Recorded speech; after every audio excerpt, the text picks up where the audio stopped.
दोस्तों नमस्कार, good morning. I am अभय त्रिपाठी। आप देख रहे हैं हमारा channel English classes by Abhay sir के नाम से। आज के इस वीडियो में हम चर्चा करेंगे डायरेक्ट इनडायरेक्ट के बारे में। जी हाँ, डायरेक्ट और इनडायरेक्ट के बारे में। ये आपके मोस्ट इंपॉर्टेंट हैं और एग्जाम में हमेशा पूछे जाते हैं। 2-4 क्वेश्चन आपको हर एग्जाम में मिल जाएंगे। इसको समझने के लिए इस वीडियो को आप शुरू से लेकर के लास्ट तक जरूर देखेंगे और साथ ही साथ इसके जितने भी वीडियो हैं वो आप ज़रूर देखें, तभी आपको क्लियर हो जाएगा। हम ये तो नहीं कह सकते कि आप 100% सीख जाएंगे, लेकिन हाँ, अगर आप हमारा वीडियो देखते हैं तो मैं प्रॉमिस करता हूँ आपसे कि आप डायरेक्ट को कभी भूलेंगे नहीं। तो देखने से पहले जो फ्रेंड्स पहली बार हमारा वीडियो देख रहे हैं, please like, subscribe and share. देखें आप, डायरेक्ट एंड इनडायरेक्ट स्पीच, इसका दूसरा जो सेकेंड नेम है वो direct and indirect narration. Narration भी इसे हम कहते हैं। कहीं कहीं पर आपको केवल नरेशन लिखा हुआ मिलेगा। नरेशन का मतलब होता है टू से और टू स्टेट, माने कथन या कहना।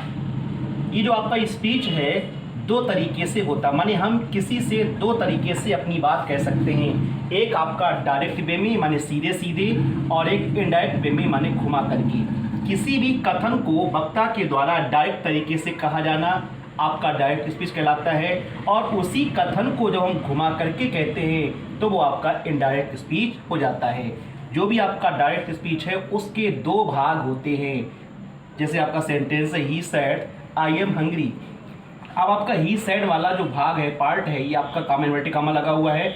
इसको हम रिपोर्टिंग स्पीच अथवा इंट्रोडक्शन स्पीच कहते हैं, और जो आई एम हंग्री है इसको हम रिपोर्टेड स्पीच कहते हैं। अब आपका जो रिपोर्टिंग स्पीच है इसको और भागों में बांटा गया है। आप देखिए इसको समझ। अब आपको कोई सेंटेंस दिया गया है, Mohan said to Sohan, comma लगा हुआ, इन्वर्टेड कामा आपका बिगिन है। I am going to Kanpur, inverted comma आपका क्लोज है। अब इस सेंटेंस को कैसे बनाते हैं इस पर हम चर्चा तो बाद में करेंगे। पहले आप समझ लीजिए आखिरी सेंटेंस में क्या क्या पूछा गया है, क्या क्या है। जैसे आपका मोहन दिया गया है, मोहन सेड टू सोहन। मोहन किससे कह रहा है? सोहन से कह रहा है। तो मोहन यहाँ पर क्या है? मोहन आपका यहाँ पर रिपोर्टर है, माने रिपोर्ट देने वाला। मोहन रिपोर्ट किसको दे रहा है? सोहन को। तो मोहन सोहन को रिपोर्ट देने वाला है। अथवा हम कह सकते हैं स्पीकर, मोहन सोहन को बता रहा है, बताने वाला है। अथवा इसको हम कह सकते हैं subject of reporting verb. Reporting verb का ये सब्जेक्ट मोहन है। और ये आपका टू मोहन क्या है? ये ऑब्जेक्ट ऑफ रिपोर्टर, माने रिपोर्टर जिससे कहेगा वो आपका ऑब्जेक्ट हो गया, ऑब्जेक्ट ऑफ रिपोर्टर अथवा ऑब्जेक्ट ऑफ रिपोर्टिंग वर्ब इसे हम कहते हैं, और इसको आप रिपोर्टिंग वर्ब कहेंगे। अब मोहन के द्वारा सोहन से जो भी स्टेटमेंट कहा जाएगा, माने जो आपका इन्वर्टेड कामा में क्लोज होगा, वही स्टेटमेंट रिपोर्टेड स्पीच कहलाता है। माने मोहन के द्वारा सोहन से जो कहा जाएगा वो आपका रिपोर्टेड स्पीच कहलाता है। आगे डायरेक्ट से इनडायरेक्ट सीखने के लिए आपको जो फॉर्म्स ऑफ पर्सनल प्रोनाउन है इसको आपको सीखना बहुत जरूरी है। इस चार्ट के माध्यम से मैं आपको बताने का प्रयास कर रहा हूँ। इसकी स्क्रीनशॉट आप ले लीजिएगा और इसको लर्न कर लीजिएगा। हमने आपको बताए थे पर्सन। इंग्लिश में आपके पर्सन होते हैं 3। फर्स्ट पर्सन हमने आपको बताया था आई और बी होता है। सेकेंड पर्सन आपका यू है, और थर्ड पर्सन आपका ही, सी, इट, दे और किसी का नाम होता है। अब ये I, we, you, he, she, it, they और किसी का नाम, ये आपका नॉमिनेटिव केस भी हैं। जब हमने आपको बताया था, आपको पढ़ाया था, तब आपको बताया था। इसके बाद इसका ऑब्जेक्टिव केस क्या होता है? आई का ऑब्जेक्टिव केस आपका मी होगा, बी का ऑब्जेक्टिव केस आपका अस होगा, यू का आपका यू होगा, ही का ऑब्जेक्टिव केस हिम होगा, सी का आपका हर होगा, दे का देम होगा, इट का इट होगा, और किसी के नेम का नेम ही होगा। अब आपकी जो पजेसिव केस है, पजेसिव केस को हम 2 भागों में डिवाइड करते हैं। पजेसिव आपका एडजेक्टिव है और पजेसिव आपका प्रोनाउन है।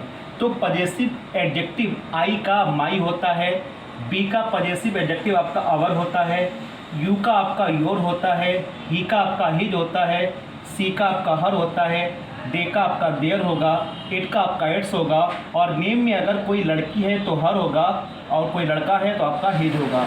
इसी तरीके से आपका जो पजेसिव प्रोनाउन है, आई का माइन होता है, बी का अवर्स होगा, यू का आपका योर्स होगा, ही का हिज होगा और सी का आपका हर्स होगा, दे का आपका देयर्स होगा, इट का होता नहीं है। और अगर इसी में अगर कोई लड़की आपकी है माने गर्ल है तो हर होगा, कोई लड़का माने बॉय है तो आपका हिज होगा। इस चार्ट की स्क्रीनशॉट आप ले लीजिएगा और इसको लर्न कर लें। डायरेक्ट से डायरेक्ट बनाते समय ये आपके बहुत ज़्यादा उपयोगी है। अब आपका आता है काइंड्स ऑफ सेंटेंस, माने कितने सेंटेंस की एक टिप्स को डायरेक्ट से डायरेक्ट बनाते हैं। तो नंबर 1 आपका है असर्टिव सेंटेंस। असर्टिव सेंटेंस से हम सीखेंगे कि डायरेक्ट से डायरेक्ट कैसे बनाते हैं।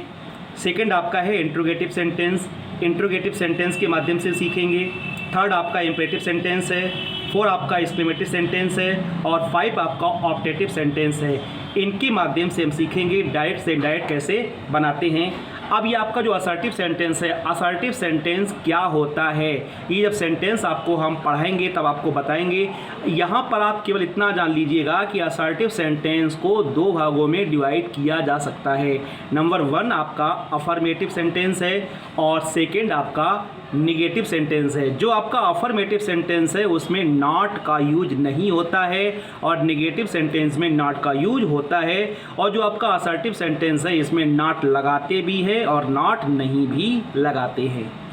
अब आपका आता है टेंस चेंज, माने हाउ टू टेंस चेंज। सबसे अहम चीज़ और हम ये कहेंगे सबसे ज़्यादा इम्पोर्टेंट यही है, how to tense change. Tense कैसे चेंज करते हैं और यहीं पर हम लोग गलत कर देते हैं। तो टेंस चेंज कैसे करते हैं, माने डायरेक्ट में कौन सा टेस्ट होता है टेंस, और जब इसको इनडायरेक्ट में बनाएंगे तो कौन सा टेंस होगा। ज़रा बड़े ही ध्यान से इसको आप सुने और इसका भी आप स्क्रीनशॉट लेकर के अपनी कॉपी पर नोट कर लीजिएगा और इसको याद कर लीजिएगा, क्योंकि डायरेक्ट से डायरेक्ट आपका मोस्ट इम्पॉर्टेंट है, एग्जाम में आता है। अब देखें, डायरेक्ट में अगर आपका प्रेजेंट इंडेफिनिट टेंस है, आपको पता है कि प्रेजेंट इंडेफिनिट टेंस की हेल्पिंग वर्ब डू या डज होती है, इसके बाद यस या यस लगा होता है आपका। तो जब हम इसका इनडायरेक्ट स्पीच बनाएंगे तो इसको हम पास्ट इंडेफिनिट टेंस में चेंज कर देंगे। माने डू या डज या यस आपका अगर दिया गया है तो डिड या सेकेंड फॉर्म में आपका हम कर देंगे। माने डू नॉट डज नॉट दिया गया है तो आपका डिड नॉट हो जाएगा, और अगर यस या यस आपका लगा हुआ है तो सेकेंड फॉर्म हो जाएगा आपका। तो आपका जो प्रेजेंट कॉन्टिन्यूस टेंस है, प्रेजेंट कॉन्टिन्यूस टेंस की हेल्पिंग वर्ब आप जानते हैं ईच एम आर होती है, और जब इसकी इनडायरेक्ट स्पीच बनाएंगे तो ये प्रेजेंट कॉन्टिन्यूस टेंस आपका चेंज हो जाएगा दोस्तों पास्ट कॉन्टिन्यूस टेंस में। माने इसकी हेल्पिंग वर्ब बाज और बर होती है। फिर आपका आता है present perfect tense. Present perfect tense को हम इनडायरेक्ट बनाते समय पास्ट परफेक्ट टेंस में चेंज कर देते हैं। प्रेजेंट परफेक्ट की जो हेल्पिंग वर्ब होती है हैज और हैव होती है। पास्ट परफेक्ट की आपकी बाज और बर होती है, वो हैड होती है। प्रेजेंट परफेक्ट कॉन्टिन्यूस टेंस की आपकी हैज बीन और हैव बीन होती है। जब इसकी हम डायरेक्ट से डायरेक्ट बनाते हैं तो पास्ट परफेक्ट कॉन्टिन्यूस में चेंज हो जाता है, माने हैड बीन हो जाती है। अब आप सीधा सीधा समझें कि डू डज यस या यस आपका दिया है तो डिड या सेकेंड फॉर्म आपका होगा, ईडीएमआर दिया गया है तो बाज बर होगा, हैज हैव दिया है तो हैड होगा, हैड बीन और हैव बीन दिया है तो हैड बीन होगा जब हम डायरेक्ट से इनडायरेक्ट बनाएंगे। और देखें, इसके बाद आपका आता है past indefinite tense. Past indefinite tense का पास्ट परफेक्ट में चेंज हो जाता है, माने डिड और सेकेंड फॉर्म अगर आपकी दी गई है तो जब इसकी डायरेक्ट से इनडायरेक्ट बनाएंगे तो हैड प्लस थर्ड फॉर्म हो जाएगा। पास्ट कॉन्टिन्यूस टेंस की हेल्पिंग वर्ब बाज बर होती है।